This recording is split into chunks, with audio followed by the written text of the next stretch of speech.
Hola a todos, buenas tardes compañeros y bienvenidos a este canal donde nos dedicamos por entero a la literatura. Mi nombre es Azor, soy estudiante de Letras Hispánicas, los libros me cambiaron la vida y quiero agradecérselos compartiendo la literatura con todas las personas con las que me sea posible. Por el momento, y para arrancar fuerte, tengo preparada una serie de videos sobre Don Quijote de la Mancha, este libro que muy probablemente te obligaron a leer en la escuela y lo encontraste aburridísimo, pero les pido, aunque no me conozcan, un salto de fe, un poquito de confianza y me permitan contarles paso a paso la historia y si hay suerte hacerles ver por qué se volvió una de mis novelas predilectas y una inspiración para afrontar la vida y a los gigantes también. Si te dejaron Don Quijote de tarea, si necesitas desesperadamente saber de qué se trata, si quieres enterarte pues por cultura general, si lo has escuchado por todos lados y te muerde la curiosidad, pero no quieres enfrentarte a un librón de este tamaño así porque sí, o si estás cansado de tu amigo pedante que estudia letras y se las da de importante porque lo leyó entero, te suplico que te quedes, iremos paso a paso, capítulo por capítulo, pasito a pasito, y antes de que te des cuenta tendrás grabado a fuego en la memoria el nombre de Don Quijote de la Mancha, el caballero de la triste figura.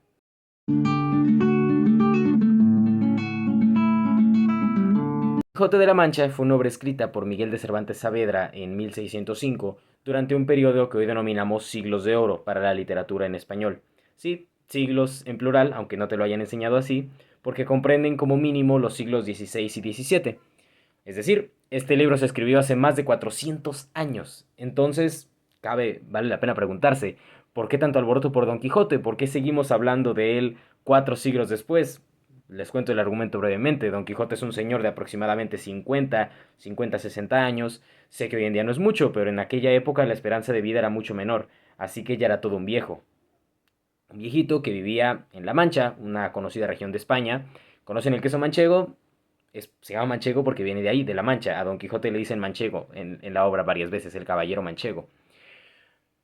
Le encantaba leer libros de caballería, entre otras cosas. Un día agarra una armadura, una espada, una lanza, se sube a un caballo flaco que tenía por ahí, se inventa ahí un crush imaginario, le pone Dulcinea y sale a pelearse con molinos de viento, con ganado, con mercaderes inocentes y con un vizcaíno. Suena divertido, aunque no es la gran cosa, hace reír, ¿no? Si acaso. Pero es que Don Quijote es mucho más que eso, si no, no hubiera perdurado los años que perduró. Primero que nada, Don Quijote, el personaje, no la obra, no se llamaba Don Quijote. El narrador en primera instancia parece no importarle su nombre y se limita a decir, a prosita, tenía el sobrenombre de Quijada o Quesada, que en esto hay alguna diferencia en los autores que de este caso escriben, aunque por conjeturas verisímiles se deja entender que se llamaba Quijana, pero eso poco importa a nuestro cuento. Esa es toda la cita. Este tal Quijana o Quesada vivía, de nuevo, a Brosita, en un lugar de la Mancha cuyo nombre no quiero acordarme. El narrador no le interesa decir exactamente dónde vivía, solo sabemos que estaba cerca del Toboso. Era un hidalgo, que quiere decir un hijo de alguien, un noble de la más baja categoría, tenía una pequeña hacienda, un rocín, es decir, un caballo, flaco, un ama de llaves, una sobrina y poco más. Era fanático de los libros, como ustedes y yo, leía poesía, no sé si ustedes, pero yo sí, novelas pastoriles, que no creo que ni ustedes y yo, la Biblia, por supuesto, pero sobre todo le encantaban los libros de caballerías. Tanto que decide volverse caballero, pero no solo eso, sino que se convence a sí mismo de que él es el más grande caballero de todos los tiempos. De igual forma, no le queda la menor duda de que cada palabra que hay impresa en los libros de caballería es la dura y pura verdad. Cada palabra escrita en los libros de caballerías. Incluso cuando un solo caballero enfrenta a 100 dragones a espadazos o vence ejércitos enteros sin ayuda, es la verdad para Don Quijote. Un testimonio de algo que realmente ocurrió en el pasado. Y aquí acabe una pequeña acotación. Los caballeros sí existieron, con sus armaduras, con sus espadas, sus lanzas, tenían la obligación de cuidar y vigilar los caminos, montados en sus caballos, de ahí la palabra caballero, pero no eran obviamente como los pintan en los libros de caballerías. No se enfrentaban a dragones y a gigantes porque, por mucho que a ustedes y a mí nos guste la fantasía, esas criaturas no existen, ni existieron nunca. Entonces, Don Quijote ahí estaba un poco confundido en principio.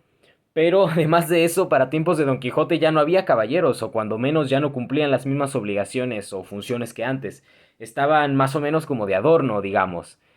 La nobleza en sí, para ir un poco más lejos, con la llegada de la burguesía al final de la Edad Media, quedó desfuncionalizada, pues en un inicio tenía el deber la nobleza de proteger a sus vasallos, quienes servían a los nobles a cambio de protección. Yo cultivo lechugas, te doy un poquito y a cambio tú me proteges, porque tú sabes usar la espada, yo no. Eso se le llamaba pacto vasallático o pacto de vasallaje. Entonces, no es que nuestro protagonista estuviera del todo mal en sus convicciones, en su sistema de valores, sino que estos valores ya no aplicaban para el momento histórico en el que él vivía. Pretendía convertirse en algo que ya no tenía cabida en la sociedad y era poco más que un ideal antiguo, una ficción. Ser un caballero necesita un nombre digno del título y va a escoger Don Quijote en un intento de que sonara así como que caballeresco y le añade de la Mancha al final por emular a Amadís de Gaula, el protagonista del más famoso y primer libro de caballerías en España. Amadís va a ser Amadís de Gaula, Don Quijote va a ser Don Quijote de la Mancha. Ahora bien, además del nombre necesita armas, así que toma una armadura, un escudo, una espada, la lanza de su abuelo, todas baratas, feas y dañadas, sube a su caballo al que llama Rocinante, de nuevo en un intento por sonar caballeresco, pero también es un chiste porque un Rocín es un caballo de bajo calibre, y se dispone a partir en busca de aventuras. Pero le falta todavía una cosa para ser un verdadero caballero, pues según él, y esto es más o menos cierto, los caballeros, todos los caballeros de las aventuras estaban enamorados. Ese era requisito indispensable. Entonces, tiene sus armas, pero necesita una doncella, alguien a quien amar, alguien a quien serle leal y alguien a quien declararle sus victorias cuando las tenga. Así que se va a inspirar en una vecina suya para crearse una mujer imaginaria de la cual estar enamorado. Su vecina, Aldonza Lorenzo, que había visto un par de veces pero nunca le dirigió la palabra, y llama a su doncella imaginaria Dulcinea del Toboso. Se sospecha que Cervantes se inspira en el nombre Melibea. Vean cómo suena parecido a Dulcinea. Melibea es un personaje muy famoso de la también famosa obra La Celestina, otro hit ahí del momento. Y con la elección del nombre termina el primer capítulo. Ahora, pasamos al siguiente. Don Quijote toma su caballo, sus armas, sale al campo, le preocupa que no está armado caballero según la costumbre, y por eso decide hacerse nombrar caballero por el primero que encuentre y limpiar sus armas cuando pueda, porque también es tradición y requisito para ser caballero. No cualquiera podía ser caballero y Don Quijote lo tiene muy presente. Pasa todo el día cabalgando sobre Rocinante y en la noche, cansado y hambriento, llega a una posada donde encuentra dos prostitutas en la entrada. En su locura caballeresca cree estar frente a un imponente castillo con doncellas y espera que algún enano haga sonar un cuerno anunciando su llegada, como Gimli en el abismo de Helm. Entonces, un hombre hace sonar un cuerno para llamar a sus cerdos, perdón.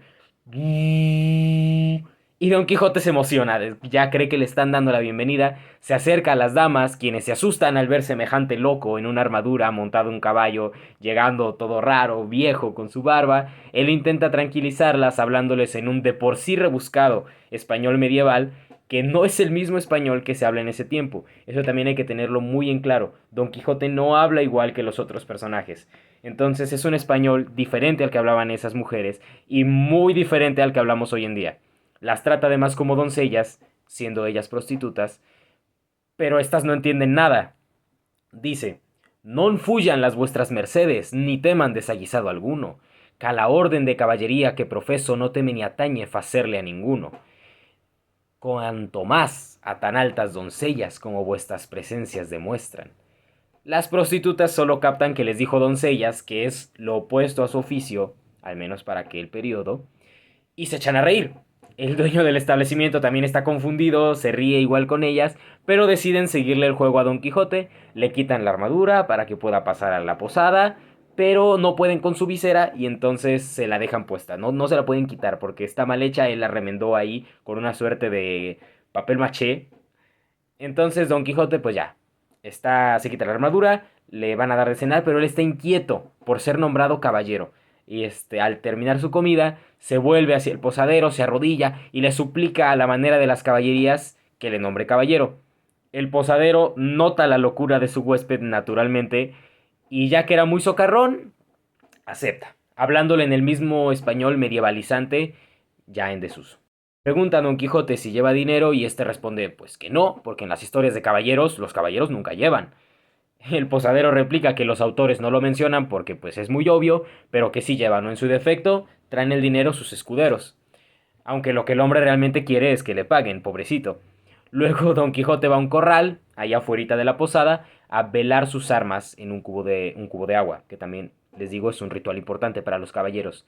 Pero otro hombre quería agua para sus mulas y quita las armas para que sus mulas puedan tomar, lo cual hace enfurecer tanto a Don Quijote, porque para el hombre de las mulas solo es un loco que pone metal en el agua para que beban las bestias, pero para Don Quijote es un ritual sagrado. Entonces se enfurece y empieza a atacar, a golpear con su lanza al pobre hombre de las mulas. Otro hombre también intentó quitar las armas y también recibe un golpe en la cabeza. Luego llegan los camaradas de estos sujetos, se enojan y comienzan a apedrear a Don Quijote, que no se amedrenta, por algo es Don Quijote, y comienza a insultarlos, a intimidarlos, y esto sumado a las súplicas del posadero hace que los hombres se tranquilicen y paren. El posadero, ya cansado, le dice a Don Quijote que sus armas ya están listas, hace el ritual para nombrarlo caballero, y tan cansado estaba el pobre ventero que ni le cobra la posada y ya, lo deja irse. Sale de la venta Don Quijote muy contento, pero decide hacer caso al consejo de quien lo nombró caballero, y entonces va a volver a su casa por dinero y para conseguirse un escudero. En el camino le parece escuchar que alguien pide ayuda en el bosque y él se dirige hacia allí. Encuentra a un pastor semidesnudo atado a un árbol y le están dando latigazos como castigo por descuidar al rebaño. Don Quijote enfrenta al agresor, este señor se asusta y se excusa, pero Don Quijote se enfurece pues el hombre supuestamente debe varios meses de renta, perdón, de servicio al pastor Andrés. Y discuten un poco, pero el amo finalmente jura que va a pagar todo lo que debe y más todavía. Don Quijote se siente muy satisfecho, ya hizo una hazaña como caballero, jura castigarlo si no cumple su promesa y se va.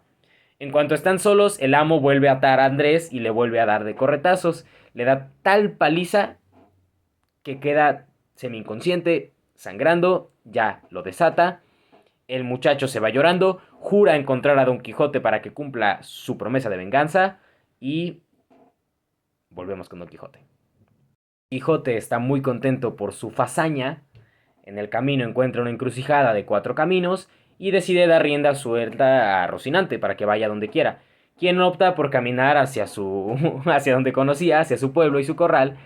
Encuentran unos mercaderes en el camino, los cuales Don Quijote confunde con caballeros, a quienes pide jurar que Dulcinea es la mujer más hermosa de todas las hermosas del mundo.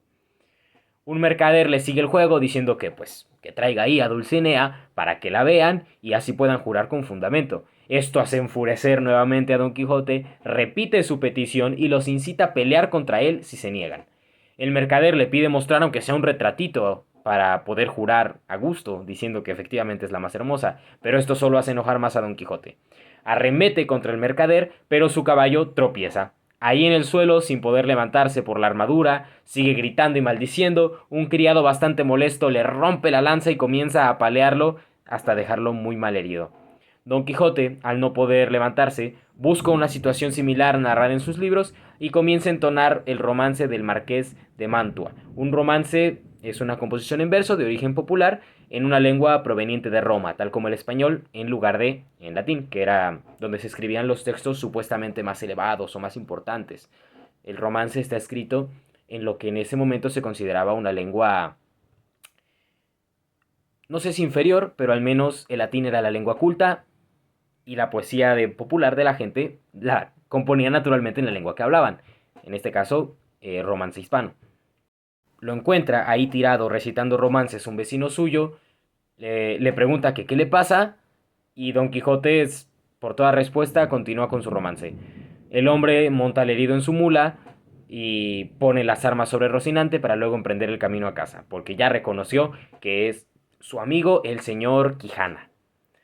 Llegan a casa de Don Quijote y escuchan al ama, el ama de llaves o la señora que cuidaba la casa, y a la sobrina de Don Quijote hablar con el cura y el barbero del pueblo, sobre cómo el hidalgo hace 3 días que no aparece, pues perdió el juicio a causa de los libros que leía. Ante esto el cura decide quemarlos, así como lo oyen.